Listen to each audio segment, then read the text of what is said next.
So the fact that she didn't lift a finger to get her help, she did nothing, and then decided to just, well, not only that, but, you know, she laid down and got pregnant by him while my daughter was somewhere stashed in this house.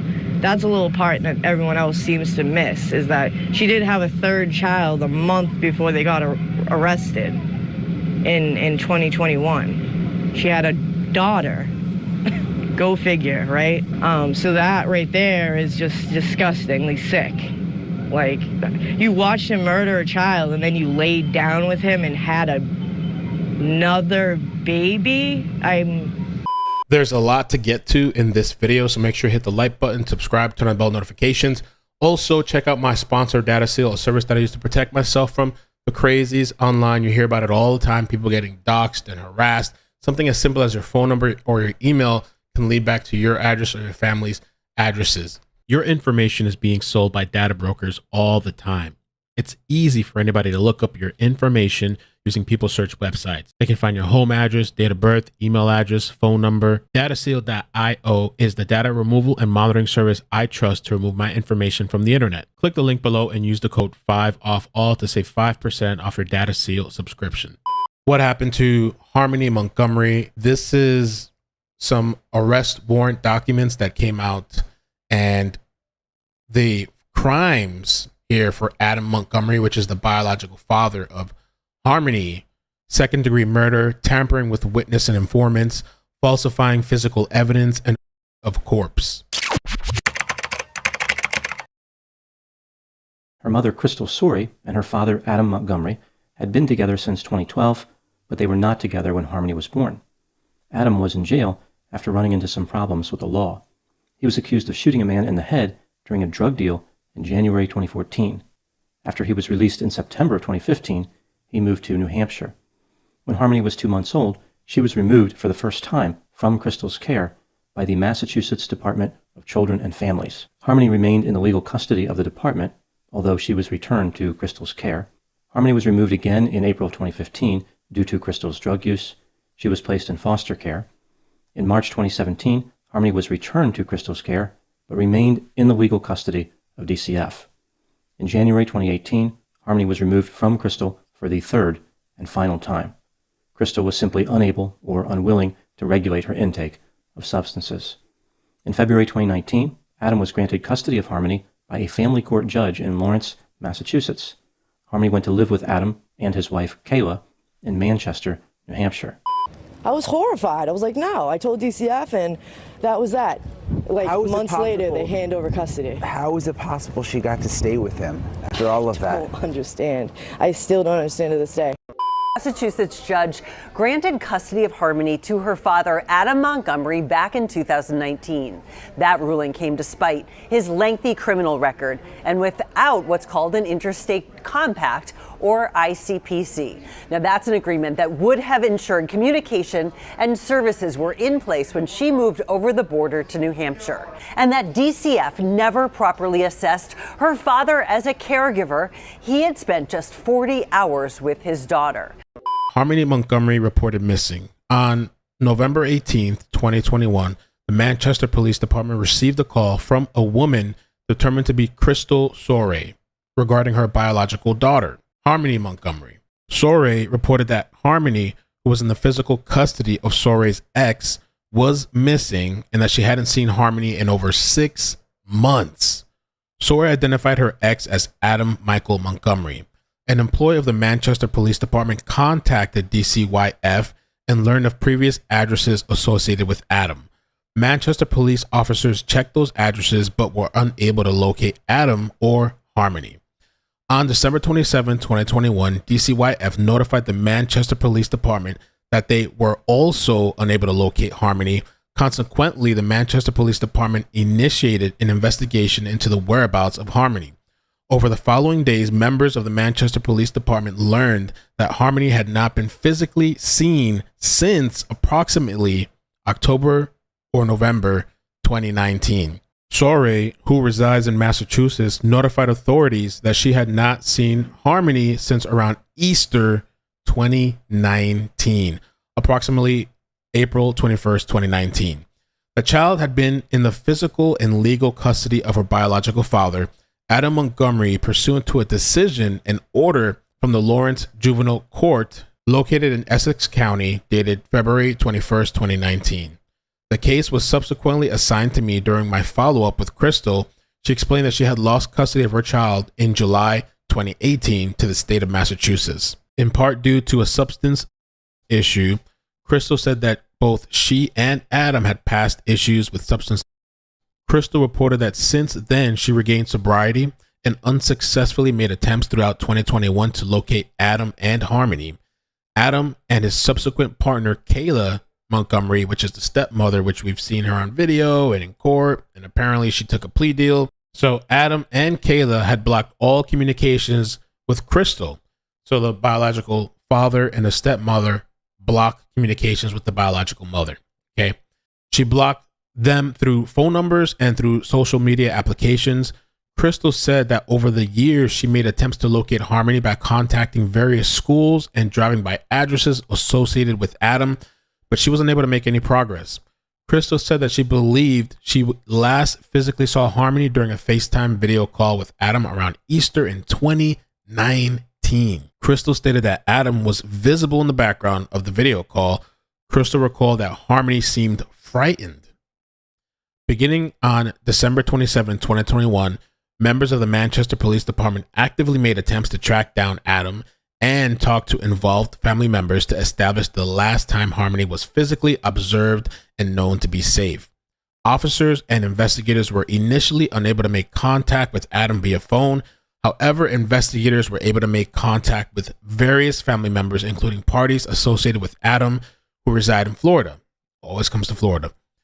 Through these family members, investigators received information that Adam had previously admitted to giving Harmony a black eye in approximately July 2019. Just sidestepping for a second, I do have it here in my notes, and it says here, in an interview with police, Harmony's great uncle told officers that he saw her with a black eye in July 2019.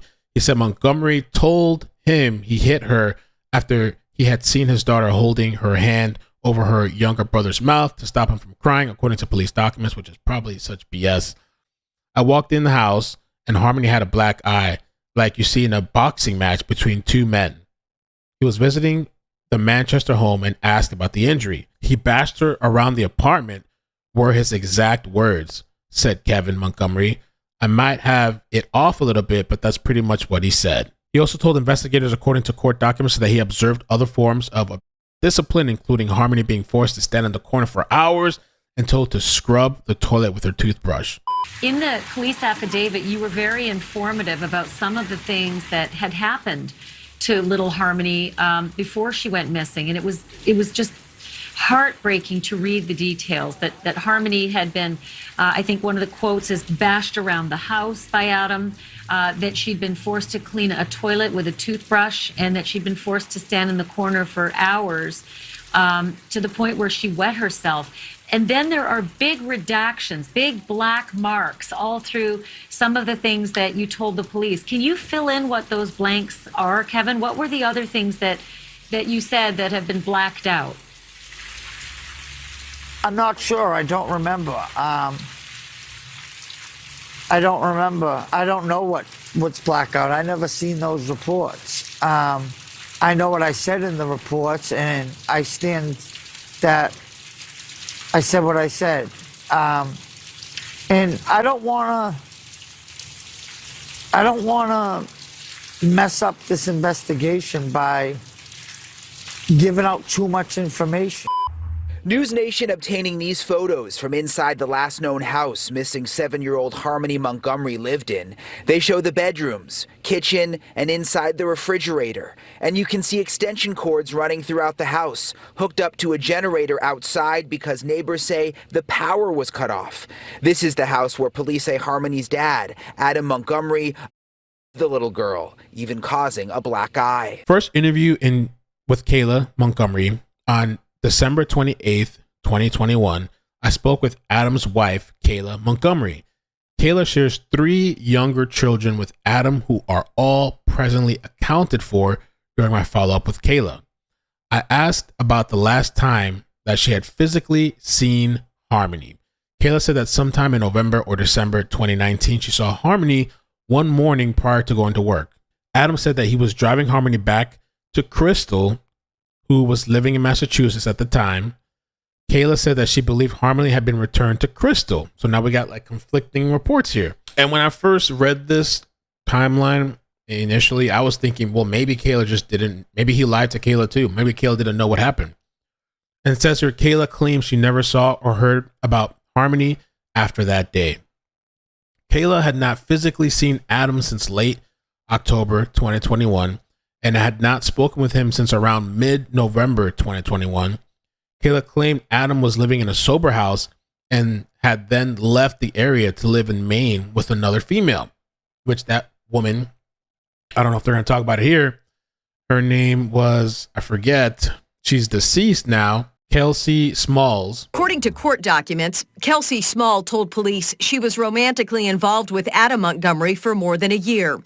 Kelsey told detectives she was aware Adam had 4 children with 2 women, but said Adam never mentioned Harmony Montgomery at all, and she did not have information about where she may be. During that same roadside interview, Adam Montgomery told detectives that Harmony was fine, but that he had not seen her since her biological mother came to Manchester to pick her up around Thanksgiving of 2019. Kelsey Small is not implicated in any way in Harmony's disappearance, but there was hope she might have information from Adam that she might eventually share. Kelsey's cousin released a statement through a spokesperson that says, quote, "She was so much more than that, and I hate that one of her last connections here on Earth was to him." News 9 obtained Goffstown police records that reveal Kelsey was arrested outside a sober home where she was living, charged with DUI second offense. She was released on bail. 5 days later, she was found dead in a hotel room. And Kelsey Small's death is not considered suspicious.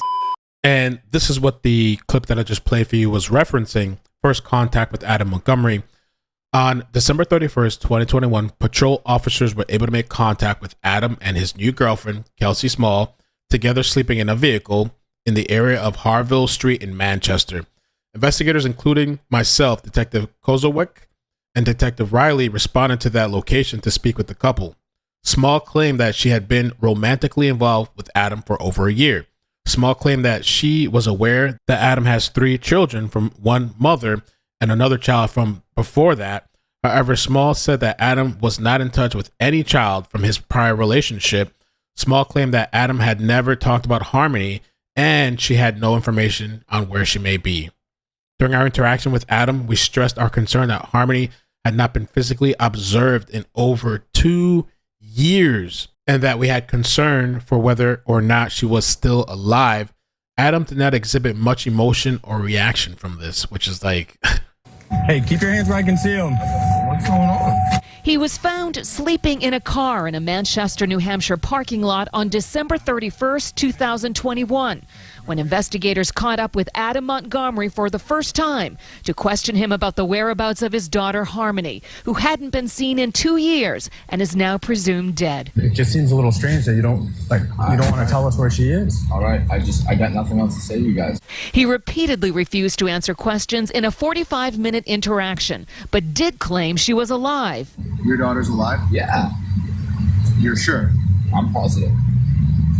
You're like, swear on your life. I swear on my life. What the hell? You know what I'm saying? Like, that's sus in itself. We're telling you your daughter is missing for 2 years. Nobody knows. And he's just like, just chilling with a new girlfriend. Further interview with Kayla Montgomery, stepmother. Also, on December 31st, 2021, Kayla Montgomery participated in a voluntary interview with Detective Riley and myself. During this interview, she spoke about the last time she saw Harmony. In this interview, she told us that 2 days after Thanksgiving 2019, which would have been November 30th, 2019, Adam had taken her to work, which she said was 6 a.m. to 2 p.m. shift at Dunkin' Donuts on Eddy Road in Manchester.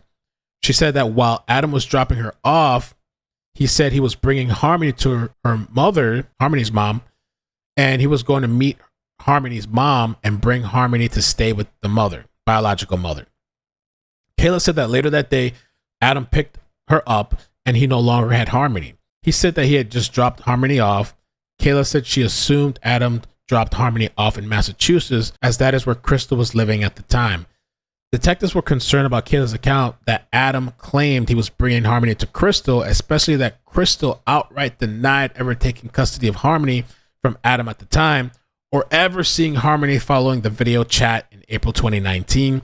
The investigation revealed that in November 2019, Crystal lived at 39 Chapel Street in Lowell, Massachusetts with her boyfriend, Joseph. And on December 31st, 2021, Joseph was interviewed and he confirmed that he was living with Crystal in 2019. And Harmony was not with Crystal at all from October 2019 to present. In fact, Joseph stated that he has never met Harmony in person. And a review of the DCYF involvement indicated that social workers had not viewed Harmony since October 1st, 2019, during a home visit with Adam Montgomery in New Hampshire. Incredible, right? And supposedly the family had been reporting like that whole black eye incident that happened.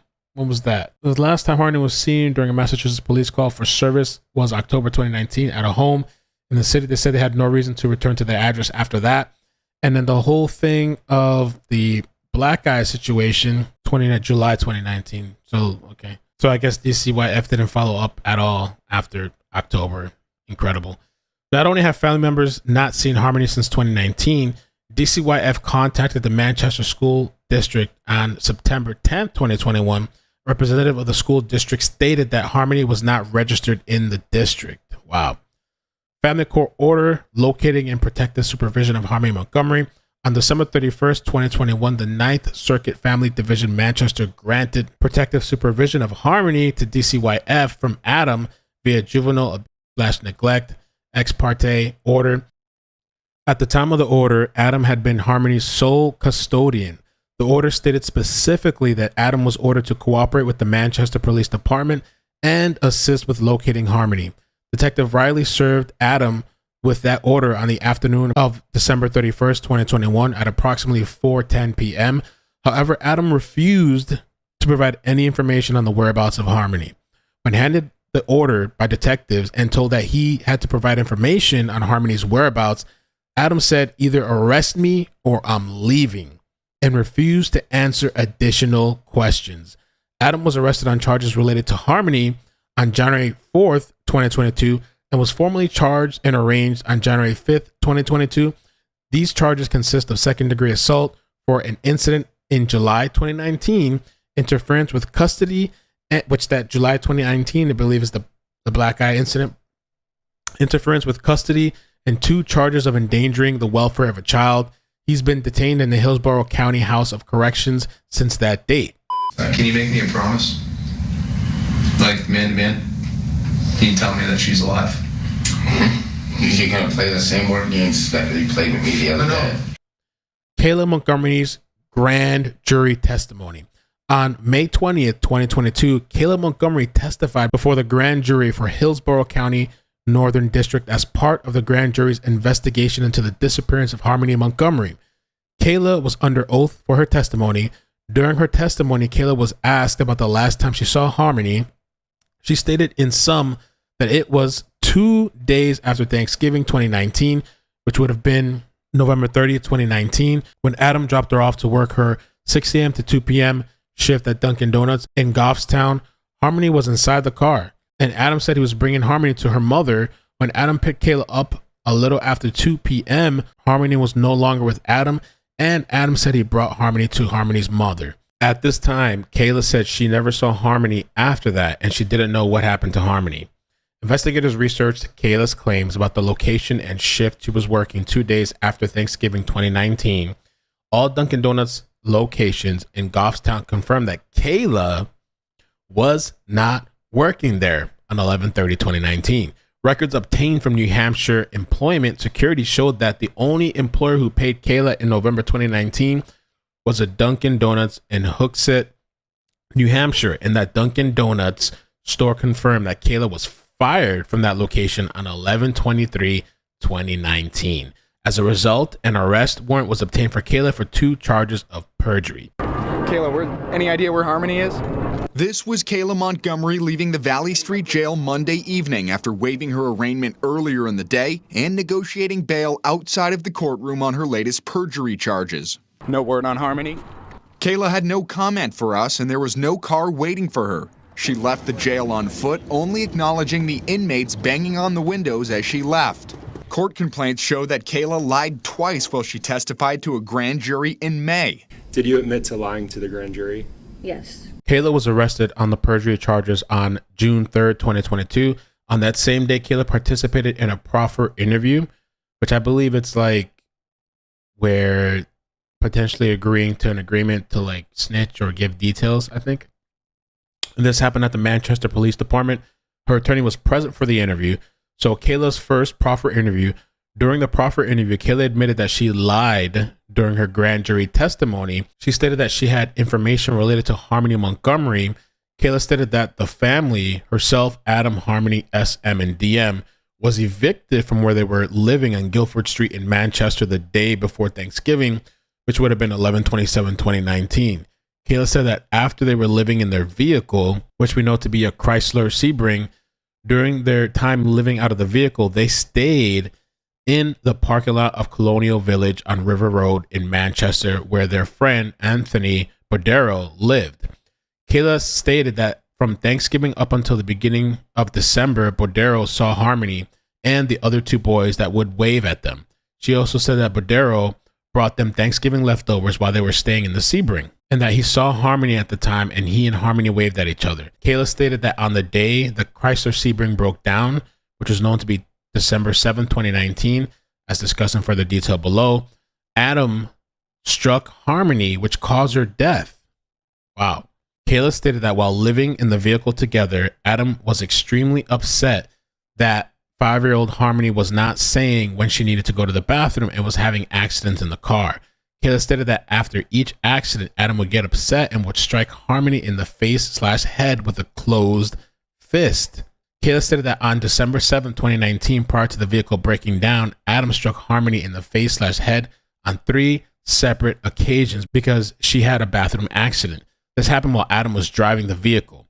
Kayla described that Harmony was in the rear seat on the passenger side, and while Adam was driving, he turned his body and delivered sets of 3 to 4 blows with a closed fist to Harmony's face/head on 3 separate occasions over the course of a few minutes. Crystal, when you learn those details of what they say happened to Harmony, what went through your mind? I just remember being in a meeting that morning, and I just kept saying, like, I knew he had murdered her for something small, you know, something that she would really have no control over.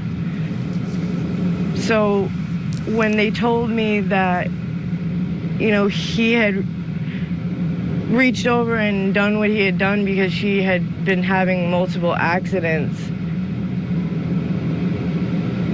I went up, like, you know, I jumped up to kind of run out the room to get some air, and I fainted. It was like, it just blew me away, you know, because she had a history of accidents when she was scared or really stressed out, and she didn't understand what was going on. She would have accidents because it was like her way of like letting you know, like, something's going on, I don't understand, and I need you to pay attention to me, you know. So I know her history, you know. So like when I heard those things, it was like, how could you fault her for that trauma, you know, that trauma response?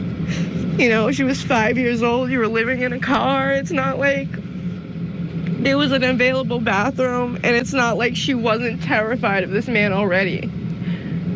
If this man was punching you in the face for every little thing, would you tell him you had to go to the bathroom? No, you wouldn't. You know, so it was just, and then it just got worse and worse and worse. And I kept telling myself, and my family kept repeating, that anything that happened after she was with my mom and my brothers, it wasn't her. Kayla stated that after the final blow, Adam said words to the effect that he felt something or heard something when he hit Harmony. I think I really hurt her this time. I think I did something. Harmony began making a moaning type noise, which went on for roughly 5 minutes and then stopped. At no time did anyone stop or get Harmony medical attention as a result of this. Kayla said this happened in the morning while the family was on their way to Burger King on Route 3 in Manchester. And afterwards, the family returned to a parking lot of the Colonial Village apartments. The family stayed at the Colonial Village for approximately 20 minutes, during which no one checked on Harmony. Wow. I mean, as a human, this chick, wherever she was sitting on the passenger side, you don't even check on this little girl and you stay shut about what happened to this girl. Kayla could not recall exactly what they did during a 20-minute period, I'm sure. Kayla said that after approximately 20 minutes, the family left the Colonial Village apartments, and shortly thereafter, their car broke down. Kayla said that she thought the car died probably at 8 or 9 a.m. According to Manchester Police Department records. The car was broken down in the intersection of Elm Street and Webster Street at approximately 12:11 p.m. on 12/7/2019. Kayla said that it was at this time that she and Adam discovered that Harmony was not breathing and was deceased. Kayla said that Adam went to the trunk of the vehicle, removed clothing from a black and red Under Armour duffel bag, and placed the lifeless body of Harmony into the bag. Kayla stated that at no point did either of them have any conversation about getting any type of life-saving measures for Harmony, and that Adam simply put Harmony's dead body into the bag and walked to the parking lot of the Colonial Village apartments. So a couple of things with this. Was Harmony really dead from these blows? Was she still alive? The other thing, were the other, I think it was kids. Were the other kids in the vehicle? Because she stated that she had information related to Harmony Montgomery. Kayla stated that the family, herself, Adam, Harmony, SM, and DM were evicted and were living on Gilford Street in Manchester the day before Thanksgiving. And they were living in their vehicle. So did this all happen in front of the kids? Kayla indicated that once back at Colonial Village, Bodero drove them from the apartment complex back to their vehicle to collect their belongings before the vehicle was towed. Kayla said that Bodero then allowed them to stay in his Audi parked in the parking lot for 2 to 3 days over the weekend. I wonder if did Bodero ask about Harmony? Kayla stated that while they were staying in Bodero's Audi after Harmony's death, Adam was keeping the bag with Harmony's body inside the trunk of the vehicle, but also would leave it out on the snow to stop the decomposition of the body from happening. So Anthony Bodero's grand jury testimony. On March 21st, 2022, Anthony Bodero testified before the grand jury of the Hillsborough County Northern District as part of the grand jury's investigation into the disappearance of Harmony. During his testimony, Bodero stated that after the Montgomery family was evicted, he allowed them to stay in his car, an Audi, for 2 days. He stated that he believed it was the weekend immediately after Thanksgiving, approximately November 30th and December 1st, 2019, and he testified that he brought Thanksgiving leftovers to the car for them to eat. Bodero testified that he did not see Harmony in the Audi and that it was only Adam, Kayla, and the 2 younger brothers. Wow. Well, it says boys, SM and DM. Bodero testified that he never bothered to ask where Harmony was. Bodero testified that the only 2 times he ever saw Harmony were back in August and September 2019. Bodero testified that when the Montgomerys left the Audi after 2 days, they stayed there, that he believed Kayla said she was going to her mother's. In his grand jury testimony, Bodero testified that he only let the Montgomery family stay in his Audi for 2 days, but he was not aware of whether Montgomery family was possibly living in a different car in the parking lot to his apartment building for additional days. Bodero said they could have stayed in their own car, Chrysler Sebring, before it got messed up. Bodero explained that he was aware that after the Montgomerys got evicted, they had a gray Chrysler, but they didn't have that car anymore when they arrived to stay in his Audi. He said that when they arrived to stay in the Audi, they were dropped off by some friend of theirs who was a girl, and that they didn't have anything other than the 2 boys and formula for the baby and diapers. Bodero said that they didn't have anything else, not even bags of clothes. Donna Demers, this is Bordero's girlfriend, on May 20th, 2022, also testified before the grand jury of Hillsborough County Northern District. She testified that the only time she saw Harmony was September 2019 together with Bordero. She testified about the Thanksgiving leftovers being fresh, and she believed Bordero gave them to Montgomery's either on Thanksgiving Day 2019 or the next day. She testified that she had a brief opportunity to look inside the car the Montgomerys were in, which she said was Bordero's car, the Audi, and that she only saw the two younger children in the car, not Harmony. Demers was confident that Harmony was not in the car. Anthony Bordero's proffer interview. So he was made an offer as well. September 22nd, 2022, a proffer interview was conducted with Anthony Bordero. Also present was Senior Assistant General Attorney Jesse O'Neill, Detective Max Raffel, Deputy Tufts of U.S. Marshals, Bordero's attorney Ashley Sheehan, and myself. Bordero indicated that he had met Adam Montgomery through Kayla in 2019. He admitted that he did provide crack and fentanyl to the Montgomerys. Bordero said that he would buy the Montgomerys food stamps off of them prior to them staying in his vehicle and after they stayed in his vehicle. Okay, so this guy is providing crack and fentanyl to the Montgomerys. Okay, which shouldn't be that surprising with when we watch a little bit of the gun trial, the drugs that these people were into. Bordero stated that he would buy the Montgomerys food stamps off of them prior to them staying in his vehicle and after they stayed in his vehicle. Bordero stated that after Thanksgiving of 2019, the Montgomerys came to him with just their two boys and no Harmony and asked him if they could stay with him due to them being evicted and their car breaking down. Bordero did not recall how the Montgomerys arrived at his home. Bordero stated that they arrived with a few belongings and recalled a trash bag. Which, and this other one, he's saying he's saying that some woman dropped them off in the previous one here, and that all they came with was two boys, the formula for the baby, and diapers. But that's what I was thinking, like, what about the bag with Harmony, I guess?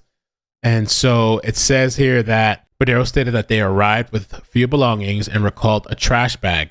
Bordero offered them his Audi to sleep, which was parked in the rear of his Colonial Village apartment located on 21 West River Drive in Manchester, New Hampshire. Bordero was unclear on the timing, at first saying that it was the weekend after Thanksgiving, November 30th through December 1st. But then when confronted with information that the Montgomerys still had their own car at that point, agreed that it may have been the following weekend, December 7th through December 8th. He said that he provided them Thanksgiving leftovers. So now the dates are changing, okay? And what about the girlfriend? Which would have been older leftovers. Okay. Blah, blah, blah. So at first, it was the weekend after Thanksgiving, but then when confronted with information that the Montgomerys still had their own car at that point, agreed that it may have been the following week, and maybe had his dates mixed up, December 7th through December 8th. He said he provided them Thanksgiving leftovers, which would have been older leftovers if it was the following weekend, which the girlfriend said, I thought it was fresh, and a pizza. Bordero repeatedly denied seeing Harmony and stated he only knew that the family had been staying in the parking lot for 2 nights in his Audi. When confronted with the statement Kayla made about him seeing Harmony every day, from Thanksgiving to the beginning of December, and waving to Harmony and the 2 boys in the car, Bordero stated that she was lying. I questioned Bordero about helping the Montgomerys retrieve belongings from their car when it broke down at Webster Street, because that's the other thing. And Webster Street and Elm Street, he stated he did not remember that happening. All over the place. Because I thought initially too, I thought he went and helped them when the car broke down. Donna Demers' proffer interview. So this is the girlfriend now, Bordero's girlfriend. After Bordero's interview concluded, a proffer interview was conducted with his girlfriend, Donna Demers, with her attorney Dan Duckett present. Demers stated that she only stayed at Bordero's part-time and that she primarily resided with her parents in Derry, New Hampshire. Demers recalled the Montgomerys arriving at Bordero's apartment and that they appeared stressed and mostly concerned with getting drugs. Demers recalled them carrying duffel bags. Oh, so now, okay, I guess now with the offer, I guess we got recollection. I guess it makes sense. I guess maybe they were worried about getting caught up in this. I don't know. And trash bags. And when asked if there was any color to the duffel bag, she believed there was, but could not recall any details. Demers was not aware if Bordero had helped the family retrieve any of their belongings from their vehicle, which had broken down. Demers remembered Adam, Kayla, and the 2 boys arriving, but was adamant she never saw Harmony. I'd be a little bit sus of the duffel bag, but I don't know. Maybe they just thought it was their belongings. Maybe they just, whatever. But why did they withhold that information if they didn't think anything of it? But maybe once they were being questioned, they knew something was going on with Harmony. I don't know, bro. Okay. Demers recalled bringing fresh Thanksgiving leftovers, possibly the day after Thanksgiving, to the Montgomerys when they were living out of their car. She initially recalled that the Montgomerys were living out of the Audi at the time, but when confronted with information that the Montgomerys still had their own car that weekend, November 30th and December 1st, Demers admitted that she may not be remembering the car correctly. Demers stated that when she brought the Thanksgiving leftovers, there were 2 kids jumping around in the back seat, and she did not see Harmony in the car. At the time, SM was approximately 2.5 years old, and DM was approximately 10 months old, and it is extremely unlikely that a 10-month-old would be jumping around. Ooh. And therefore, investigators believe that Demers may have seen Harmony without realizing it was her. Facebook and Google search warrants. During the investigation, search warrants were obtained for Facebook and Google records relevant to the time period of late November/early December 2019. Location data from Google was consistent with the Montgomery staying in the Colonial Village parking lot from approximately November 27, 2019 through December 8, 2019, which corroborates Kayla's account of the time period they stayed there. In addition, another witness interviewed during the investigation, Kimberly Frayne, recalled personally interacting with the Montgomerys while they were staying in the Audi in the Colonial Village parking lot during the overnight hours of 12/7 into 12/8, 2019. Frayne went to help the Montgomerys because the Audi had died and Kayla was worried the family was in danger from the cold. Frayne said that she did not see Harmony at the time, and it was only Adam, Kayla, and the 2 boys.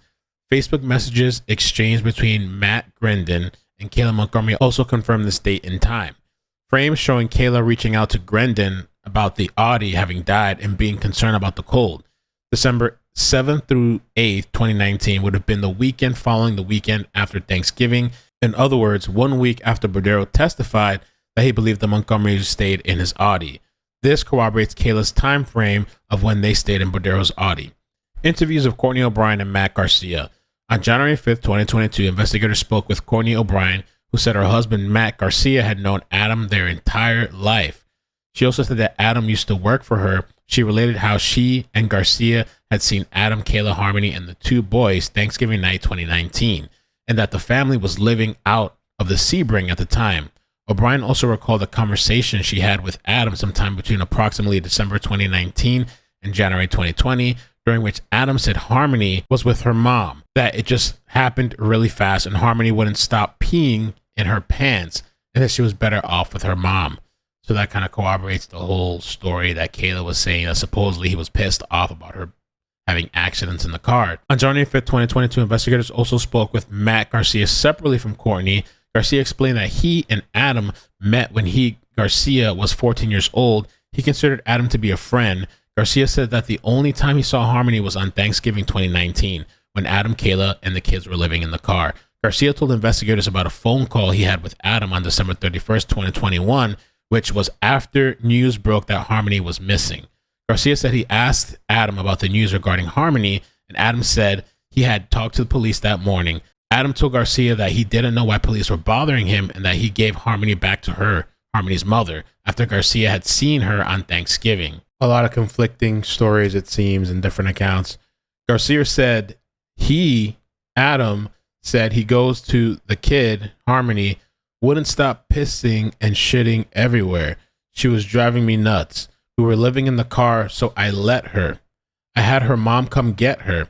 Garcia elaborated, speaking as if he was Adam, that Harmony was having her accidents everywhere, all the time, every 5 minutes. We were living in the car. I couldn't take it. I had to give her to her mom. The conditions just sound horrible. I don't know if this is true or not. Was she really going to the bathroom like this? She was probably scared and terrified, especially if this guy was beating on her. Who knows what else this guy did to her? And he's done things to her in the past, like this black guy incident from a couple of years ago. She was probably terrified of Adam. We were living in a car. I couldn't take it. I had to give it to her mom. The information from O'Brien and Garcia is consistent with Kayla's information that Adam would get upset with Harmony over her bathroom accidents and eventually killed her due to her having a bathroom accident in the car, which is just Crazy. Finding Harmony Montgomery's DNA in the Chrysler Sebring, investigators located the Chrysler Sebring that the Montgomery family lived in after being evicted from 77 Gilford Street and in which Harmony was killed. This vehicle was the subject of a call for service at approximately 12:11 p.m. on 12/7/2019 at the intersection of Webster Street and Elm Street in Manchester. So the actual date is 12/7/2019. Possible they had their dates mixed up. This is consistent with Kayla's statement in her June 3rd, 2022 proffer interview that Adam killed Harmony on the day their Sebring broke down.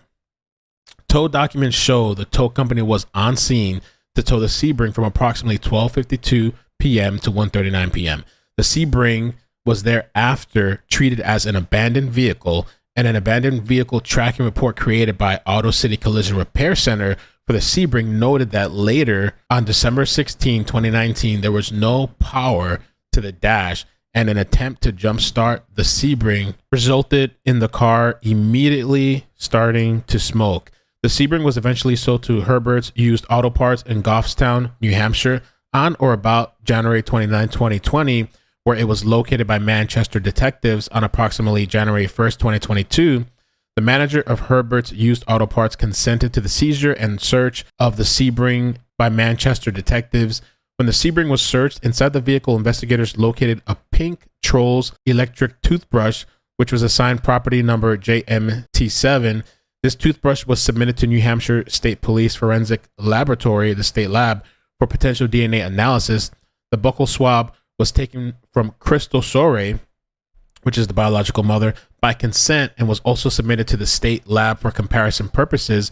Upon completion of the analysis, Katie Swango, PhD, and Criminalist 2 at the state lab issued a report dated January 19, 2022, where she wrote, "The DNA obtained from the toothbrush is from a biological female. The DNA profile obtained from the toothbrush cannot be excluded as that from a biological child of Crystal Sore based on a comparison of these DNA profiles only. It is at least 108 billion times more likely to see these genetic results if the DNA profile obtained from that toothbrush is from a biological child of Crystal Sore than an untested, unrelated random woman." It should be noted that Harmony is the only female child of Crystal Sore. Based on these lab results, there is strong reason to believe that the DNA profile obtained from the toothbrush is that of Harmony Montgomery, and it will be referred to as such herein. Movements of Harmony Montgomery's body by Adam Montgomery. Harmony's body moved to Kayla's mother's residence on Gilford Street.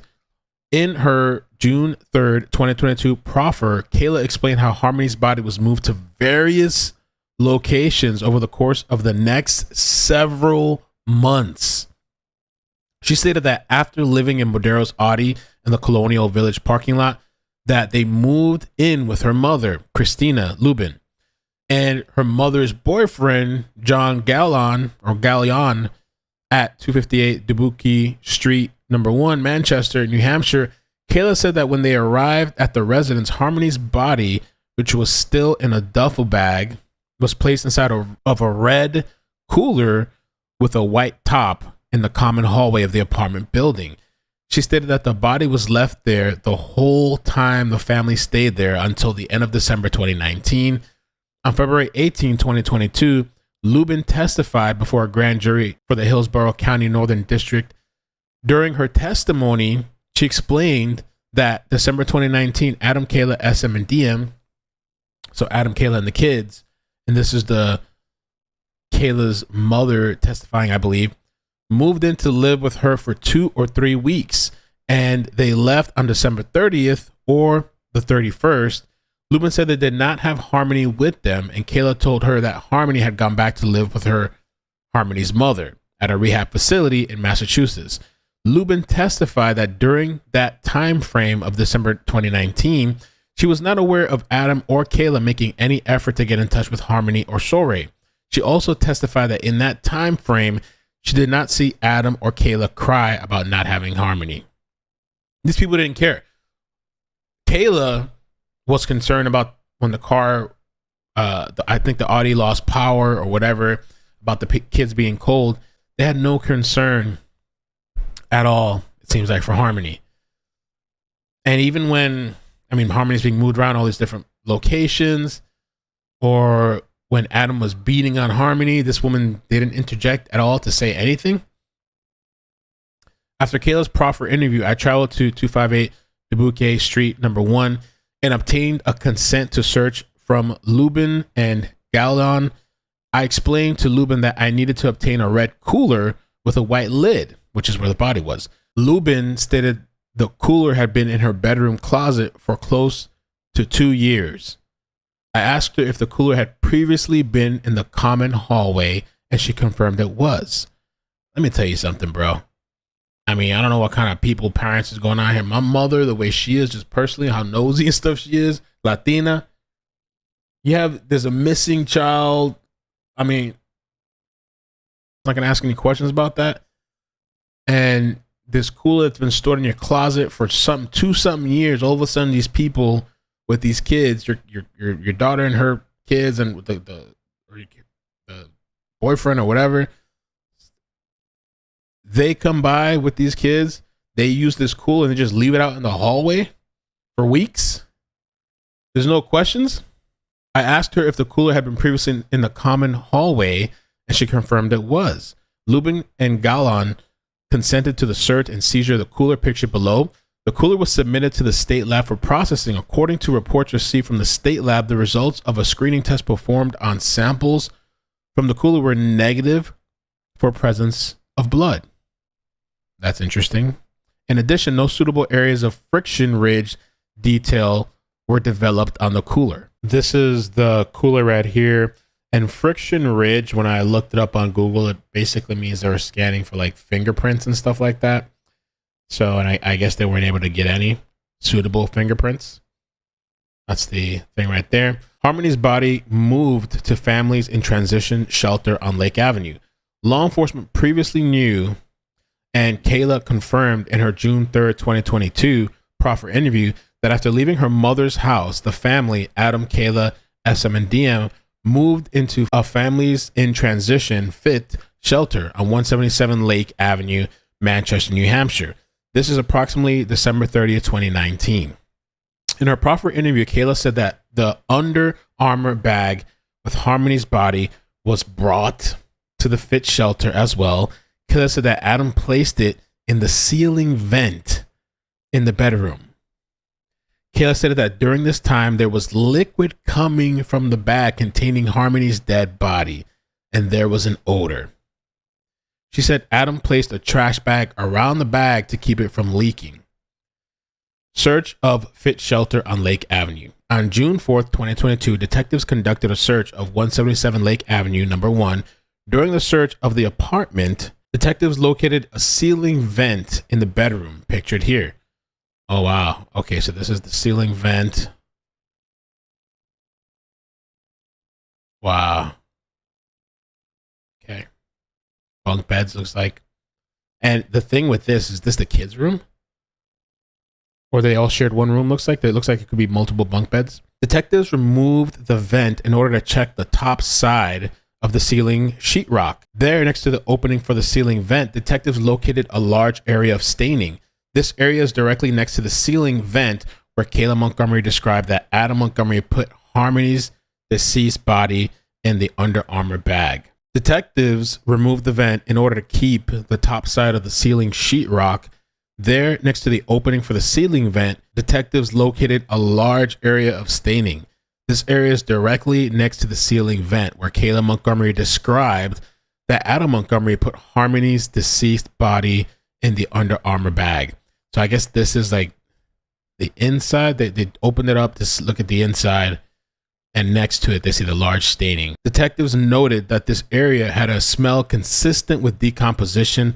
The photo below was taken by a detective who was standing up in the ceiling vent hole. After the vent was removed, the area of staining is circled. Wow.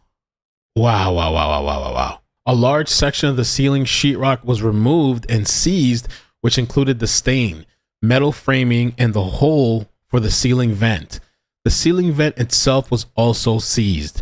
The photo below shows the area of sheetrock and metal framing that was seized. The area of staining is again circled. Wow. Oh, so they took the whole thing out. That makes sense.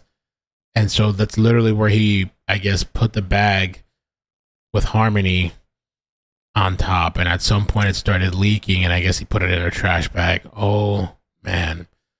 Forensic testing of the ceiling section from the Fit shelter on Lake Avenue.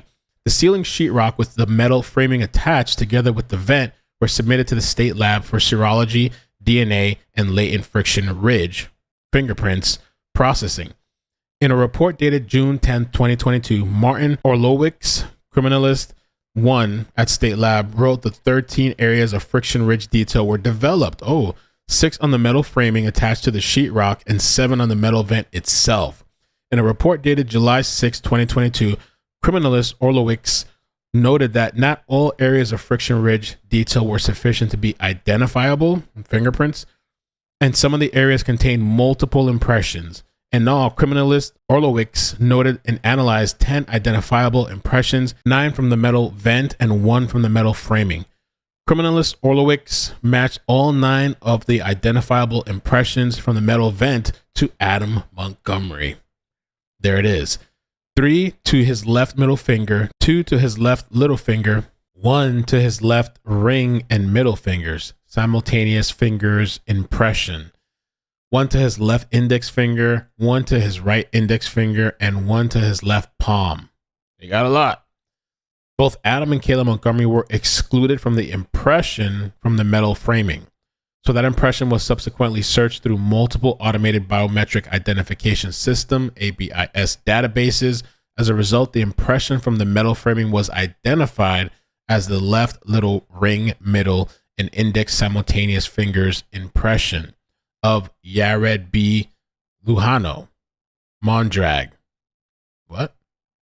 Investigators were able to confirm that the individual named Yared B. Luhano Mondragon was a drywall installer who worked at the 177 Lake Avenue building.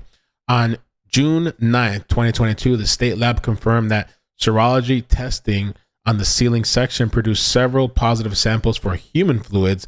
The state lab attempted DNA analysis on the ceiling section, but it was not successful due to what has been explained to me as presence of potential inhibitors, which prevented further analysis. 2 samples were cut from the area of staining and 1 from the framing, and they were sent to DNA Labs International in Florida, as was Harmony's DNA profile as obtained from the toothbrush in the Sebring JMTT7, Crystal Soare's DNA profile as obtained via consent, and Adam Montgomery's DNA profile as obtained via a search warrant. When tested, one of the samples from the stain and the sample from the metal framing had insufficient amount of DNA, and no further analysis was performed. The other sample from the stain indicated a mixture of at least 2 individuals with at least 1 male contributor. Due to the complex nature of the mixed DNA profile, it was inconclusive for comparison purposes. Subsequently, the decision was made to send the entire ceiling section to DNA Labs International, with the expectation that seeing the section analyst there would be able to identify the best areas for testing. Prior to sending the ceiling section, the metal framing was removed. When the metal framing was removed, darker staining was observed under some of the metal framing pieces. This staining appeared to have emanated from the area of staining that was first observed, as if the cause of the first area of staining had also wicked beneath the bordering metal framing. The darker staining was thick in some areas and had a texture, and it had a scent of consistent with decomposition. In addition, looking at the bottom of the metal framing that was touching the darker staining, it appeared as if the darker staining had adhered to the metal framing as well. The 2 pictures below show the darker staining under the metal framing. The first picture shows a large part of the original ceiling section that was seized. The area of staining that was first observed is circled, and the locations where the original 2 samples were cut can be seen in the circle. The dark staining discovered under the metal framing runs horizontally from the top of the circled area. The second picture shows a closer view of the darker staining. The texture can be observed as the apparent transfer of the stain onto metal framing. So this next part is really just saying, I'm going to go through and read it, but you can skip a little bit ahead if you want. I'll put a timestamp down below. This is DNA testing of the sheetrock and metal framing, and the one part here says it's 4.1 billion times probable that it came from Harmony Montgomery. I'll get into it. I'm going to read it, but you can skip ahead if you want to, just a little bit. The ceiling section and removed metal framing was submitted to DNA Labs International for testing. On August 4th, 2022, forensic DNA analyst Alan Ackroyd, iSales of DNA Labs International, issued a report of the analysis of the ceiling sheetrock.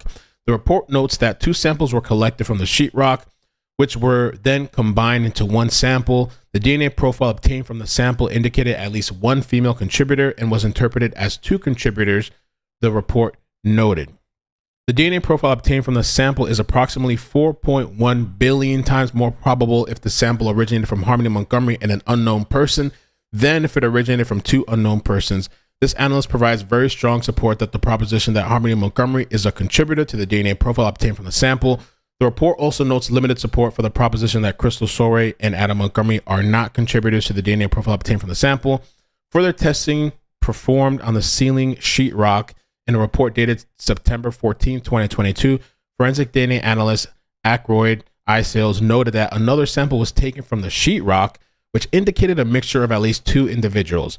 Harmony Montgomery, Crystal Sorey, and Adam Montgomery could not be ruled out as possible contributors to the mixed DNA profile, the report noted. The DNA profile obtained from the sample is approximately 1.1 trillion times more probable if the sample originated from Harmony Montgomery and 1 unknown person than if it originated from 2 unknown persons. This analysis provides very strong support for the proposition that Harmony Montgomery is a contributor to the DNA profile obtained from the sample. Basically, her DNA matches like really high. This is high, definitely Harmony Montgomery's DNA there. The DNA profile obtained from the sample is approximately 1.5 times more probable if the sample originated from Crystal Sorey and 1 unknown person than if it originated from 2 unknown persons. Therefore, the strength of support for either proposition could not be determined as the likelihood ratio is uninformative. So, because, this is obviously her parents. So I guess I'm not an expert on this, but some of her DNA, their parents' DNA might be there a little bit, but the probability of 4 point whatever billion and 1.1 trillion. This is definitely Harmony's DNA. The DNA profile obtained from the sample is approximately 69 times more probable if the sample originated from 2 unknown persons than if it originated from Adam Montgomery and 1 unknown person. This analysis provides limited support for the proposition that Adam Montgomery is not a contributor to the DNA profile obtained from the sample. Testing was also performed on 2 of the metal framing pieces.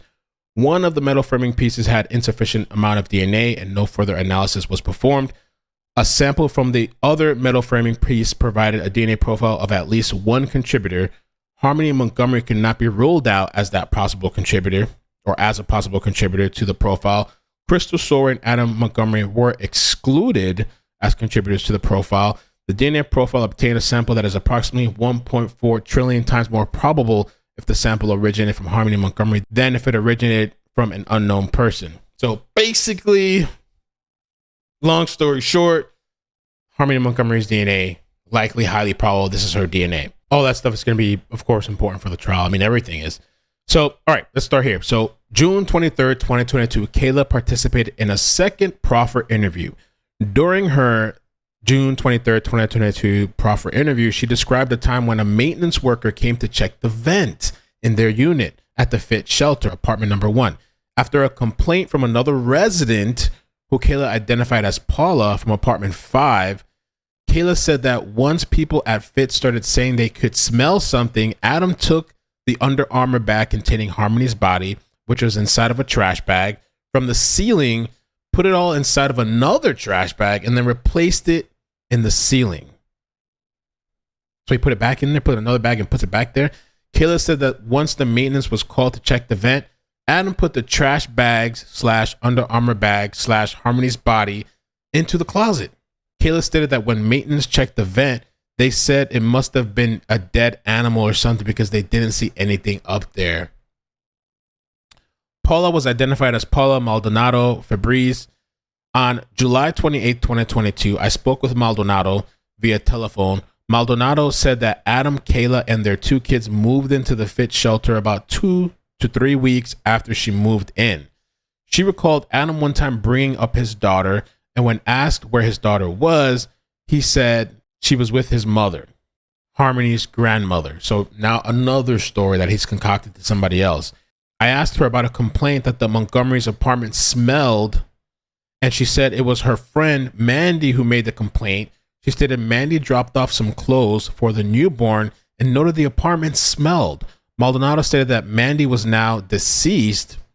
I believe Mandy to be Amanda Crosby, who Kayla identified as a female who lived at the shelter, who is now deceased. On June 4th, 2022, I received a copy of maintenance reports from 177 Lake Avenue. One report stated that February 5th, 2020, while the Montgomerys still resided in apartment number 1, the residents of apartment number 2 noted that there was a slight odor when they turned on the heat. In addition, on February 21st, 2020, there was a report of a weird smelling coming from inside the vents of apartment 1, which was requested to be looked at. This was the same unit where Adam and Kayla had lived, and it was made just after they moved out. Harmony's body moved to Union Street. In Kayla's first proffer interview on June 3rd, 2022, she had stated that after living at 177 Lake Avenue, number 1, they, Adam, Kayla, SM, and DM, moved to an apartment on 644 Union Street in Manchester. Police were previously in possession of a lease agreement that was apparently signed by Adam and Kayla Montgomery on February 20th, 2020, for themselves and 2 children to lease 644 Union Street, second floor, apartment number 2. Kayla said that when they moved to the apartment at 644 Union Street, they brought Harmony's body with them. She said that Adam put the Under Armour duffel bag with Harmony's body, which was inside 1 or 2 trash bags, into a plastic bin storage container, which was then pushed on a stroller from 177 Lake Avenue over to 644 Union Street. Kayla said that Adam first placed the plastic bin storage container into a closet in the bedroom of 644 Union Street, number 2. Kayla said that Adam then at one point took the Under Armour bag out of the plastic bin storage container and that the Under Armour bag was leaking. Kayla said that Adam put another trash bag around the Under Armour bag and placed it into the refrigerator of 644 Union Street, number 2. Harmony's body moved into CMC maternity bag. Kayla stated that at some point after Harmony's body was in the refrigerator, Adam transferred Harmony's body from the Under Armour duffel bag into a new bag. Kayla stated that this happened in the bathroom. Kayla stated that on the day in question, Adam spent 4 to 6 hours inside the bathroom at 644 Union Street, number 2, with the shower running. Kayla then described Adam as placing Harmony's dead body inside of what she described as a Catholic Medical Center, CMC, maternity bag. This bag was much smaller than the Under Armour duffel bag, and it would not likely fit Harmony's body unless it was dismembered or grossly distorted. Kayla described an odor coming from the bathroom and saw steam coming from the bathroom when Adam would open the door. This guy is sick as hell to be doing this, carrying the body around weeks, months, multiple transfers, multiple bags, now in a steamy bathroom with a decomposing body, and not feel anything. Kayla recalled the scent of cleaning supplies in the bathroom when Adam had finished up. Kayla stated that afterwards, Adam placed the CMC maternity bag inside the freezer in 644 Union Street, number 2. She described the refrigerator/freezer as a standard over-under refrigerator/freezer combo. After Kayla's first proffer interview, investigators obtained the exemplar CMC maternity bag that they suspected might be the same one into which Harmony's body had been placed.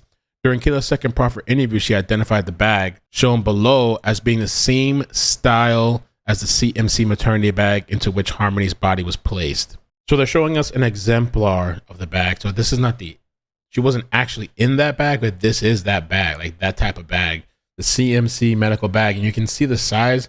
It's pretty small. It's not a big bag. So you can only imagine, as they describe what he had to do. Why do this? Why go to these lengths? Is it to evade being caught? It's just, I don't understand it. You guys comment down below and just leave me some of your thoughts about that. For hiding Harmony's body in the refrigerator and freezer. In a massive search last summer, police seized that refrigerator and other items. Our cameras recorded this exclusive video inside the Union Street apartment the next day. Because it seems to me he's had several close calls from the killing her literally in the vehicle, to storing her in this duffel bag, to hiding it in the trunk, to hiding it, I guess, in the Audi, to going to Kayla's mother's house, to having it in this bin and then having it in a hallway, and then to this shelter, to putting it up in the vent, and then multiple complaints, and then moving it in the closet while the guy checks the closet, to then moving into this new place, taking in the duffel bag in a stroller, rolling it to the new apartment, to then going to the bathroom for hours and steaming the place and doing what you're doing to put it in. Why? And I say it, but I'm referring to Harmony. I don't mean any disrespect. Maybe I'm trying to disassociate what he did after to her in the conditions to not remembering Harmony like that. Maybe that's why I'm saying it. But let's continue. In her second proffer interview, Kayla said that Adam actually transferred Harmony's body from the duffel bag to the CMC maternity bag while they were still at 177 Lake Avenue. She said that this happened about a day or two after maintenance checked the vent in their unit, and that the bags with Harmony's body were in the closet during the 1 to 2 day time frame. Kayla said that Adam made the transfer to the CMC maternity bag in the bathroom of apartment number 1, zipped the CMC maternity bag shut, and then put it in the closet. Harmony's body moved to Portland Pie Company freezer on Elm Street. Kayla stated that she herself then brought the CMC maternity bag containing Harmony's body to Adam's place of work, Portland Land Pie Company restaurant on Elm Street in Manchester, while they were living at the 177 Lake Avenue. This was done at Adam's request the same day Adam transferred Harmony's body into the CMC maternity bag. Kayla stated that she pushed SM and DM to Portland Pie Company in the front/back stroller and the CMC maternity bag with Harmony's body in between the two boys in the stroller. Kayla said that Adam kept the CMC maternity bag with Harmony's body in the walk-in cooler at the restaurant for a week or so. The bag was then brought back to 177 Lake Avenue before being brought back to 644 Union Street when the family moved. And speaking with former Portland Pie Company employee Cameron Gibney, he stated that he worked at the restaurant as a server and front of the house manager until about a month before the restaurant closed. It should be noted that Portland Pie Company in Manchester closed on or about March 1st, 2020. He recalled seeing the CMC bag in the cooler on a couple occasions on both the floor and shelf, but never questioned Montgomery about it since he knew he had children. Gibney described the bag as a tote with straps and stated it was possibly white with red or pink.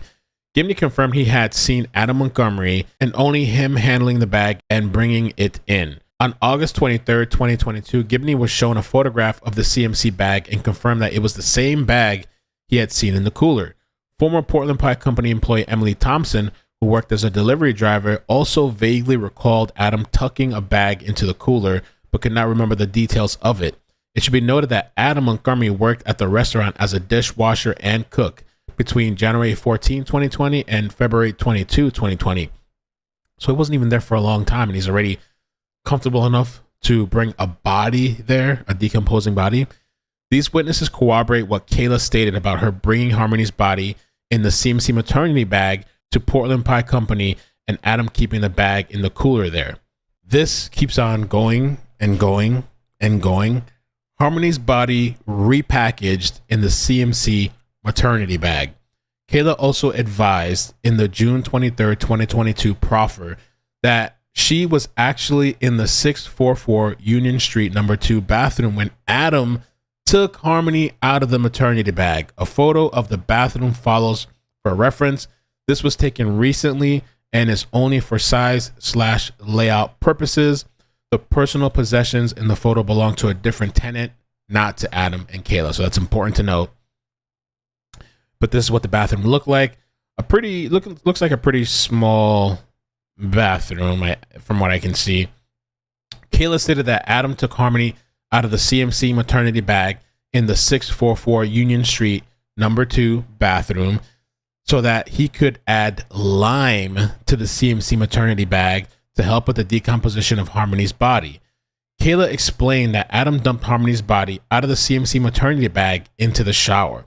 Kayla said Harmony wasn't bones. She had skin, teeth, and hair. And Kayla could still tell it was her. I mean, this is just like, you know, so she was describing, she was actually there in the bathroom, and she's just saying that, like, you could still tell it was Harmony. It wasn't just like a bag of bones, you know? So this is just, I didn't expect all this. This is a very detailed, in-depth, probable cause. Kayla said Adam put about half the bag of lime or a little more into the CMC maternity bag, and she showed with her hands that the bag of lime was consistent with a 40-pound bag. Based on Kayla's description of this process, Adam had a difficult time fitting Harmony's body back into the CMC maternity bag. Harmony's body was frozen because I guess he was in the fridge, stored in the freezer or whatever, and then at the job too.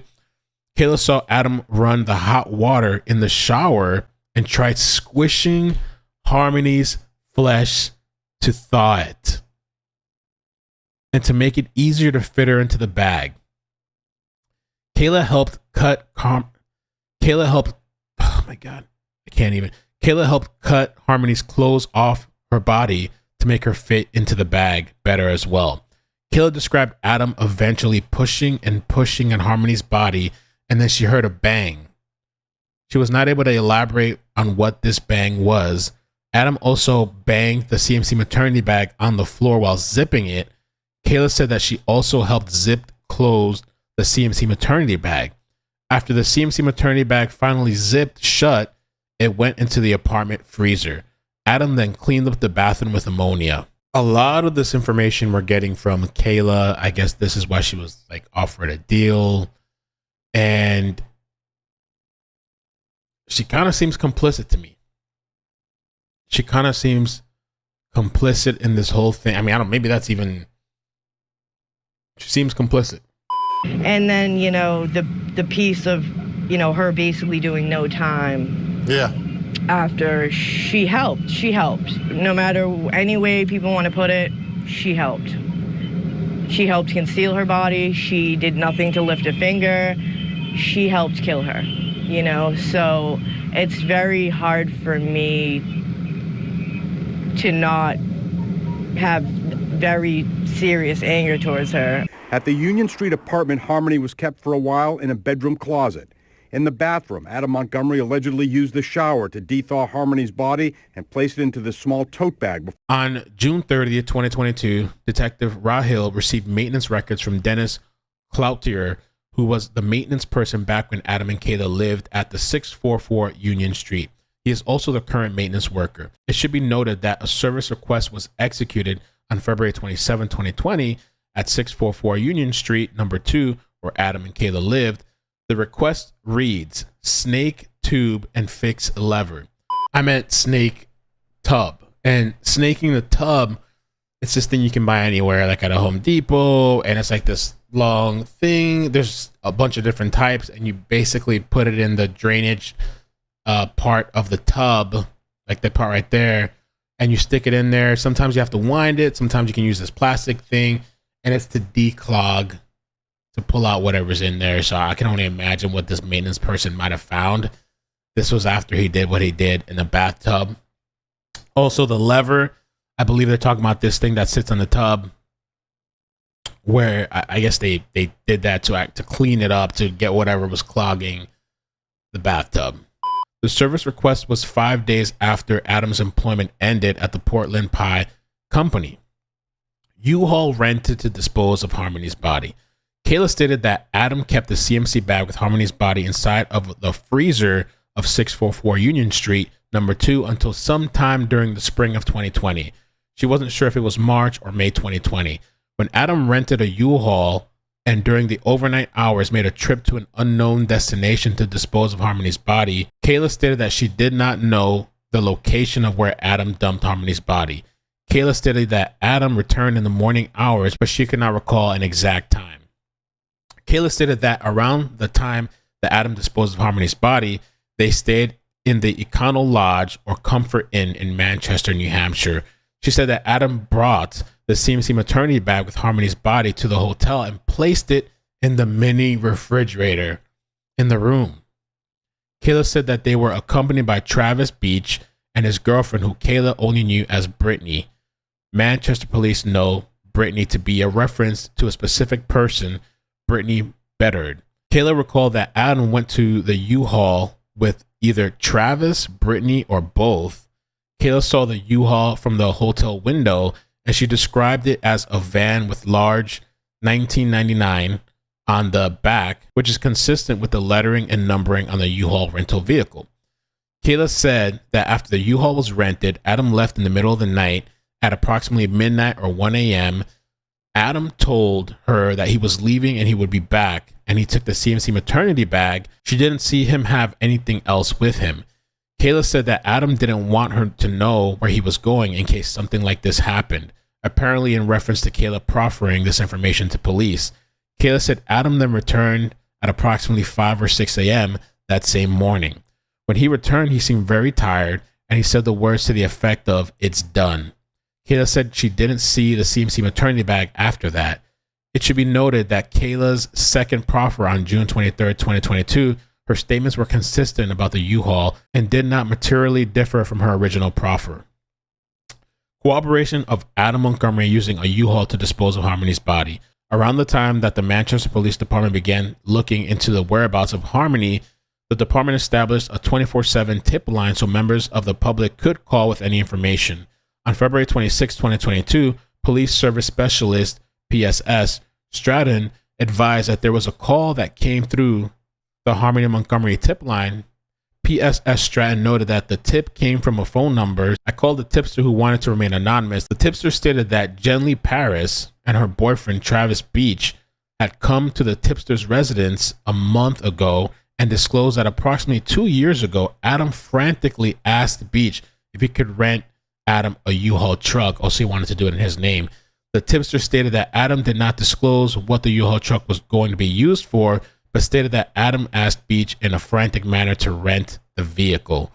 Detective Feliciano located Beach in Paris on 1361 Elm Street in the rear parking lot of the apartment building in their vehicle and attempted to interview Beach. Beach was uncooperative. Why? And said that he would not answer any questions unless it was his attorney or probation/parole officer. Okay. March 9th, 2022, Deputy U.S. Marshal Tufts and I made contact with Beach at the Hillsborough County Probation and Parole Office. I asked Beach to tell us about Adam asking for a U-Haul. Beach stated that he recalled it was around winter time of 2019, early 2020. Beach stated that he had run into Adam on the street in the area of Union/Bridge at the convenience store. Adam continued to say, "I effed up. I'm so effed up," Beach stated. Adam wouldn't tell him what he meant when he said, "I effed up. I'm so effed up." Beach stated that he was with Brittany Bedard and that Adam was with Kayla and the two boys. Beach was asked if he had ever seen Harmony, and he stated he had not. Adam asked them to rent him a U-Haul, and he recalled Brittany renting Adam a box truck from the U-Haul on South Willow Street in Manchester. Beach stated that they left from there, and the next day Brittany called U-Haul to make sure Adam had returned it, and he had. Beach stated that he had never heard of or seen Harmony and only knew Adam to have 2 sons. Beach stated he thought Adam and Kayla were living on the second floor of an apartment on Union Street at the time of the U-Haul incident. Beach was asked if he ever knew Adam and Kayla to have a car, and he stated he had never seen them with a car. Beach was asked why he hadn't been cooperative initially, and he stated once he saw things in the news, he put 2 and 2 together and thought maybe it was related. As I continued to ask Beach questions, Beach then asked what I was getting at, and he stated he wanted an attorney. On April 20th, 2022, 420, Detective Rahill and I interviewed Bobby Johnson, an inmate at the Hillsborough County House of Corrections, who wished to speak with us about the Harmony Montgomery investigation, specifically in regards to Travis Beach. Johnson has known Beach for 7 to 8 years. Johnson stated that he had a conversation with Beach a few weeks prior at the end of March or beginning of April 2022. Johnson stated that they were at a drug house getting high and smoking crack. Amazing. Beach stated that he had something to tell Johnson that was eating at him. Beach stated Adam Montgomery was one of his best friends. Really? One of the best friends? You don't even know this guy got a daughter? And a lot of these people, I've seen some people, not a lot, but I've seen some people sneaking. If you got a friend and they're hiding that they have a kid, or you're with somebody that they're hiding a kid from you, huge red flag. Johnson stated also present at the time was Beach's girlfriend, Jen Lee. Oh shit, was she smoking crack too? Beach stated that Adam called him and came over to his place, and Adam said he effed up, that he did wrong, and he needed his help.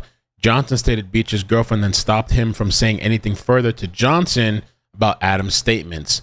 Johnson stated the tone of the conversation was that Beach was going to say that Adam killed the child and disposed of the body. He stated Beach was saying Adam was asking him for a few days to help him get rid of stuff. Beach stated that they drove around the county for the next few days getting rid of stuff. Johnson stated that Beach never mentioned body parts, but that it was stuff wrapped in plastic or plastic bags. Johnson also mentioned Adam asking for tools and supplies and included blankets and tarps from Beach. Jen Lee told Beach not to talk further about it because it could get him in trouble. Johnson felt that Beach was trying to get it off his chest. Beach also stated to him that police had been looking for him to ask information. I asked who else was there during the conversation, and he stated just Beach, Jen Lee, and himself.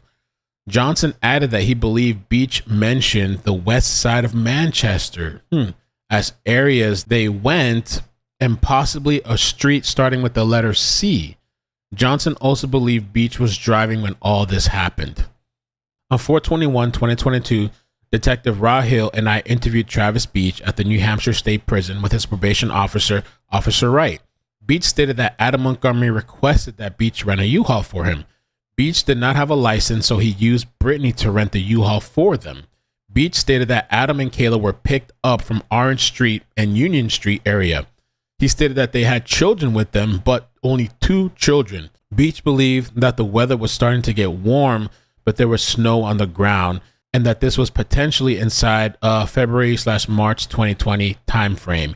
Beach stated that he was staying at the Comfort Inn around this time, and that Adam and Kayla were staying at the Econo Lodge. He advised that during this time when Adam was requesting a U-Haul, Adam approached Beach stating that he effed up.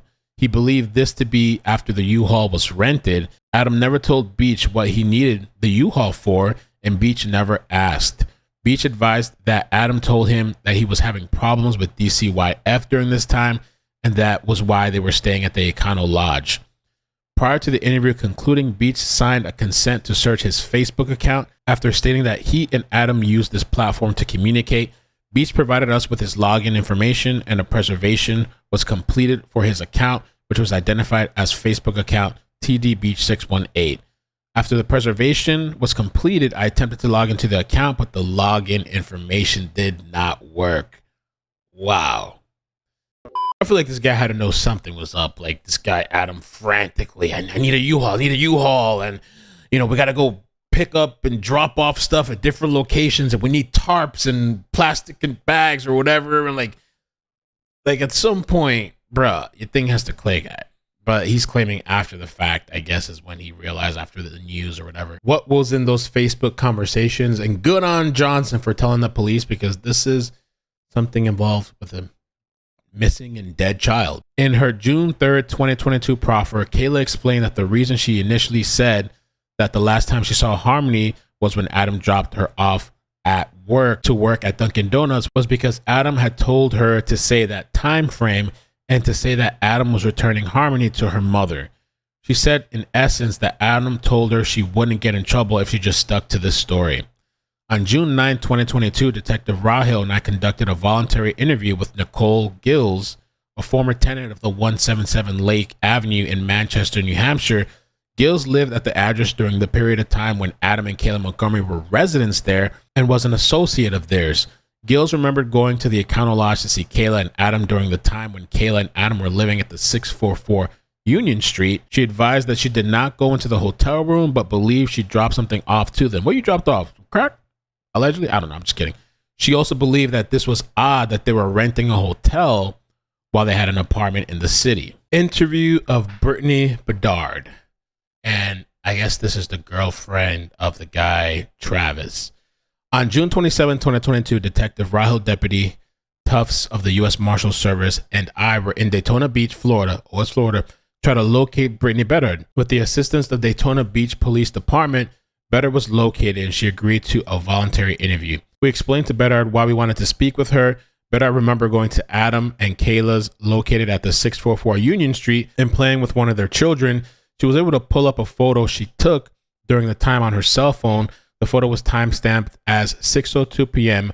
March 1st, 2020. Metadata associated with the photo showed a GPS location at 644 Union Street. Bedard also provided us with her email address at the time.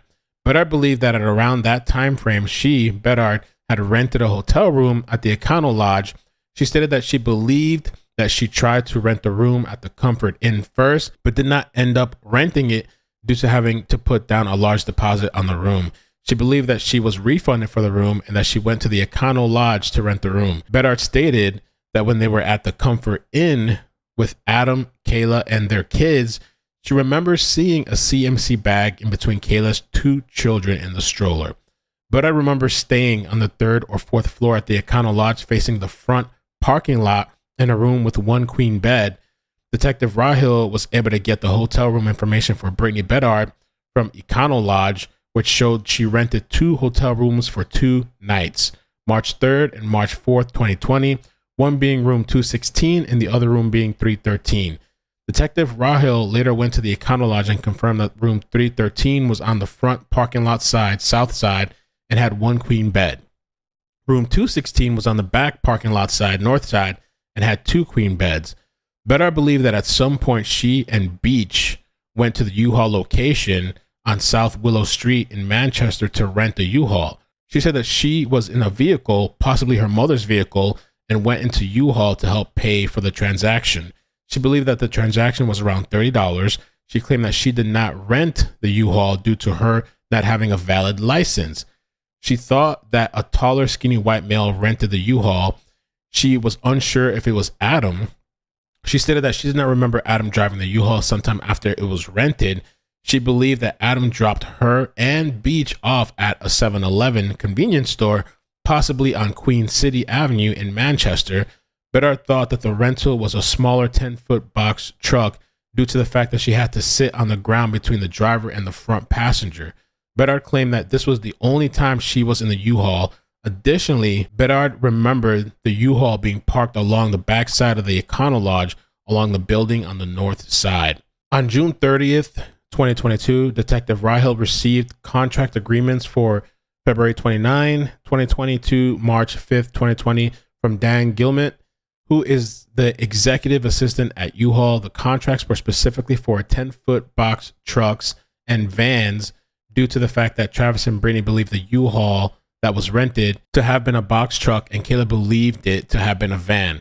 Detective Rahil was able to locate a rental that had been in the name of Travis Beach as the additional contact. The rental began on March 3rd, 2020 at approximately 5:49 p.m. and at the end of the next day on March 4th, 2020 at approximately 1:47 p.m. The rental was from 515 South Willow Street, location in Manchester. It was rented by Brendan Middleton, another person. It should be noted that according to the Manchester Police Department's in-house information on file, I know that Middleton is reportedly 6 feet tall and approximately 175 pounds, which is consistent with the taller, skinny white male described by Bedard. The total rental mileage was approximately 133 miles. The rental cost was approximately $32.49 with an additional charge of $104. So he drove a lot, which, according to Gilmet, was never paid. Information from U-Haul showed that the $32.49 was paid via a MasterCard having a partial card number. A subpoena was sent to PayPal on July 20th, 2022 for Brittany Bedard's account information. On July 27, 2022, I received information from PayPal confirming the MasterCard used to rent the U-Haul was, in fact, Brittany Bedard's. Gilmet was able to provide me with the information for the above referenced U-Haul rented by Middleton. The vehicle was a 2019 GMC Savannah, Arizona registration. The GMC Savannah is a cargo van, which is consistent with the vehicle described by Kayla. The vehicle is no longer in the custody of U-Haul and was since sold at an auction on or about May 14, 2021. Cops really did an incredible job from what I'm seeing. Now, interview with Brendan Middleton. This is the guy that rented the truck on paper. On July 6, 2022, Detective Davenport and I made contact with Brendan Middleton at his address in Manchester, New Hampshire. Prior to meeting, I spoke with Middleton on the phone and I stated I needed to speak to him about a U-Haul. Middleton stated that he had rented a U-Haul for a friend a while back. Middleton ultimately stated that he had picked up Travis Beach and his girlfriend, who he later confirmed as Brittany Bedard, at the Econo Lodge in Manchester a couple of years back. At night, it was dark out. Middleton stated that he drove them to the U-Haul on South Willow Street to rent a U-Haul because they said they needed to move furniture or something along those lines. Interesting. Beach and Bedard did not have IDs or a debit card, so Middleton helped them rent either a U-Haul van or a small box truck using his debit card, which he stated would be a Bank of America debit card. Middleton stated that he then drove the U-Haul vehicle to the gas station right next to the U-Haul, and Beach and Bedard drove his car and followed. Middleton stated that from the gas station, he was unsure which one of them drove off with the U-Haul, where it was taken, or what it was used for. I asked Middleton how he would communicate with Beach, and he stated it was usually through Facebook or text message. Travis Beach's Facebook records. Subsequently, I completed a search warrant for one of Beach's Facebook accounts and discovered communication about the U-Haul rental between Travis Beach and a deleted Facebook account identified as 5803, which is known through this investigation to have been used by Adam Montgomery. Interesting. Previously, a search warrant was obtained for the 5803 account, but according to Facebook, it has been deleted and no relevant content is available. However, multiple other individuals have identified Facebook messages they exchanged with the 5803 account as being messages they exchanged with Adam Montgomery. Travis Beach had a couple of conversations about assistance renting a U-Haul on March 3rd, 2020 with Teresa Morrill, another person, and the Facebook account Backwoods Boy Audit at 11:21 Eastern. Teresa Morrill asked Travis if he was moving after he asked about a U-Haul. Beach stated no, Adam Montgomery is. On March 2nd, 2020, at 1:36 p.m., Beach stated to the 5803 account, her mom said a big fat no sorry, Bubba. On March 3rd, 2020, 9:11 a.m., Beach messaged the 5803 account and stated, yo, we have her. Mas Whip, call me ASAP. A short time later, they had a call that lasted approximately 2 minutes. Travis Beach also had a conversation with the Facebook account John Person on March 3rd, 2020 at 7:09 p.m. Beach indicated that he was in room 313 at the Econo Lodge. This information is consistent with the rental and room number we obtained from the Econo Lodge. Below is a conversation from Beach's Facebook records between Beach and the 5803 account, here referred to as Adam, on March 3rd, 2020 into March 4th, 2020. This is Eastern time zone. And so Adam, the conversation starts at 10:25 p.m. Adam says, yo. Adam says, if you are awake, call me. Adam says, need to talk. Travis replies back on 3/4 now the next day at 12:42 a.m. and says, hey, can we use the U-Haul for like 10 minutes? And so then Adam missed a call from Travis, and then Travis missed a call from Adam. And then at 3:35 in the morning, Adam says, no, what's up, bro? Hit me up. 3:37, Travis missed a call from Adam. 3:38, Travis missed a call from Adam. And all these times now are Travis missing calls from Adam. So 3:37, 3:38, 3:40, 3:44 in the morning, 3:46, 3:47, 3:49 in the morning, 3:51, 3:52, 3:53, 6:59 in the morning, all missed calls. Travis missing calls from Adam. And so Travis texts at 12:16 p.m. Eastern, yo, please let me know when I can come by and grab my stuff because we only have the car till 1:30. Thank you, Bubba.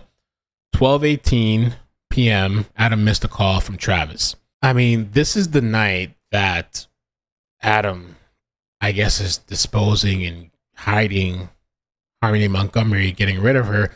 There's a lot of calls between these two guys and conversations. With Adam calling Travis a bunch of times after 3 in the morning. So it goes here from like 12:43 where Adam missed a call from Travis And then it jumps to 3:35 in the morning where Travis missed a call from Adam. And right then texts him, "No, what's up, bro? Hit me up." And then Adam calls this guy a bunch of times. It's really, really odd. Let me know when I can come grab my stuff. Because we only have until 1:30. Even though they rented the truck in this other guy Middleton's name. But he's so concerned about 1:30. And what stuff did he leave behind? What does he need to grab? And so it continues. There are then call/video chats between Adam and Travis, which are short. They are between 12:22 p.m. Eastern and 12:57 p.m. Eastern. So obviously we can't, And so now it goes on to text messages. Travis at 2:47 p.m. Eastern. "Bro, what U-Haul did you drop it off at? Because he just got a text saying the van was supposed to be back at 2. So please let me know what the F is going on." This is Travis texting Adam. Travis says, "ASAP, 2:47. Adam replies back hours later at 7:08 p.m. "I dropped it off on Willow, my word. Please don't message me stuff like this on FB again." So he's probably concerned about covering his tracks, Adam. Travis says, "Okay, my bad. Won't happen again, Bubba." 9:26 p.m. Travis missed a call from Adam, so Adam calls him. At 9:27, Adam sends a text to Travis, "Yo, bro, can you call me, please? I need to talk to you. It's important. Very important. Please call me." Travis Beach's proffer interview, August 9th, 2022. A proffer interview was conducted with Travis Beach with his attorney present. So, I guess maybe they're giving him an offer. During the interview, he confirmed reconnecting with Adam and Kayla Montgomery at the Mall of New Hampshire in Manchester, New Hampshire. He stated that over approximately 1 week period, he and Brittany went over Adam and Kayla's apartment at 644 Union Street in Manchester to use drugs. Okay, they're all using substances. Beach stated this was right before he turned himself into his probation officer on March 5th, 2020. Beach stated Adam asked for help in person renting a U-Haul, and he and Brittany assisted in doing so. Beach confirmed the U-Haul was rented on South Willow Street in Manchester for Adam. Once the vehicle was rented, it was brought to the Econo Lodge by Beach and Brittany Bedard, where the keys were turned over to Adam. Beach denied driving the vehicle after the keys were turned over to Adam. Beach confirmed during the interview that he would communicate with Adam through Facebook Messenger. Massachusetts Department of Transportation records for U-Haul. On July 20th, 2022, I received information from the Massachusetts Department of Transportation, MassDOT, regarding 3 toll violations, including the above referenced specific U-Haul van, Arizona registration, during the time that it had been rented by Middleton. The 3 violations occurred at the following date/time locations. March 4th, 2020, 4:44 a.m. Eastern Tobin Bridge Local North. March 4th, 2020, 4:45 Eastern Tobin Bridge Local South. March 4th, 2020, 5:25 a.m. Tobin Bridge Local North. These times on March 4th, 2020 are consistent with the time frame described by Kayla as to when Adam was using the U-Haul to dispose of Harmony's body. The information from MassDOT included photographs taken at the times of the violations. The photographs for all 3 violations clearly show a U-Haul van with the Arizona plate. Some of the photographs also show the windshield of the U-Haul from the front. However, in the photographs, it is not possible to identify any occupant with the U-Haul van or even to definitively tell how many occupants there may have been. Employees from MassDOT have explained to me that the top half of these photos, which includes the windshield, is intentionally and automatically distorted for privacy reasons, and the original unblurred version of the photographs have been deleted. That's crazy. Why would they delete that? At least keep it stored in the system for something like this. Below are photographs from MassDOT of the front and back of the U-Haul van from the 5:25 a.m. toll violations.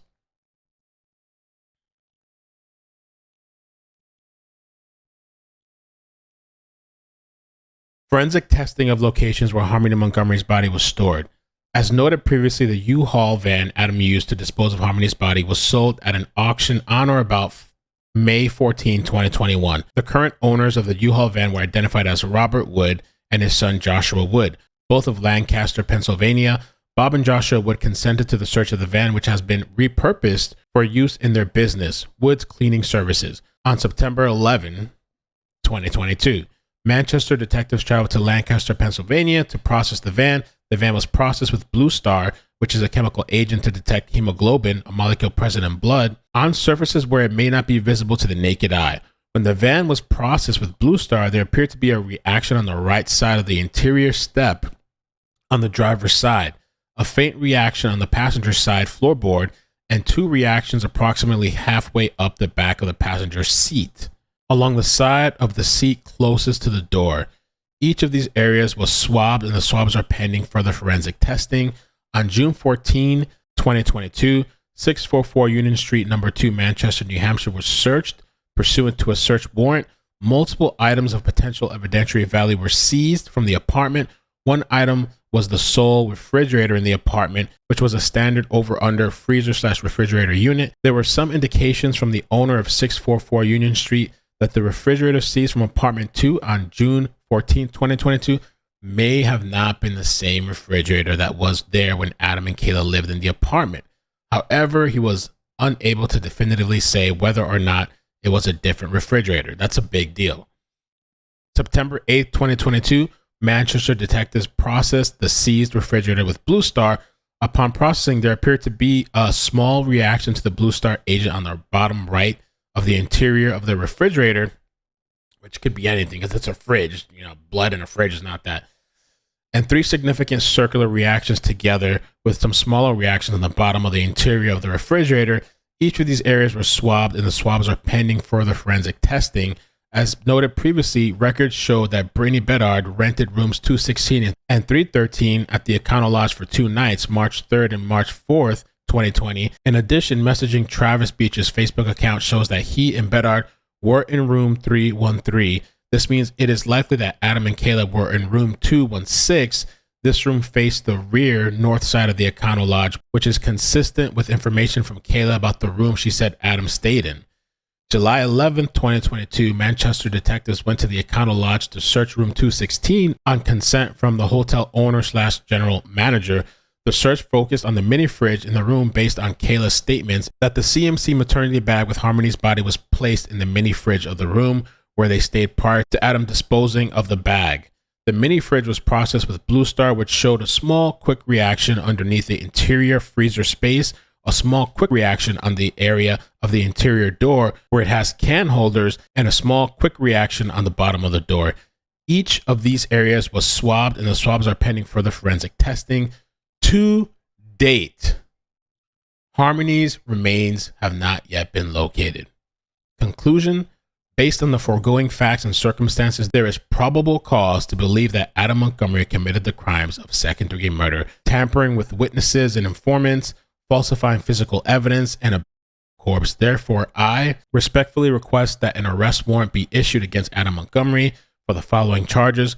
1 count of second-degree murder, contrary to RSA, in that he recklessly caused the death of Harmony Montgomery, a person under 13 years of age, under circumstances manifesting an extreme indifference to the value of human life by repeatedly striking Harmony Montgomery on the head with a closed fist, and 1 count of tampering with witnesses and informants, contrary to RSA, in that he, believing that an official proceeding as defined RSA or investigation was pending or about to be instituted, he purposely attempted to induce or otherwise cause Kayla Montgomery to testify or inform falsely, and 1 count of falsifying physical evidence, contrary to RSA, in that he, believing that an official proceeding as defined or investigation is pending or about to be instituted, he purposely altered, destroyed, concealed, or removed the body of Harmony Montgomery with the purpose to impair its verity or availability in such proceeding or investigation, and 1 count of corpse, contrary to RSA, in that he purposely and unlawfully removed, concealed, or destroyed the corpse of Harmony Montgomery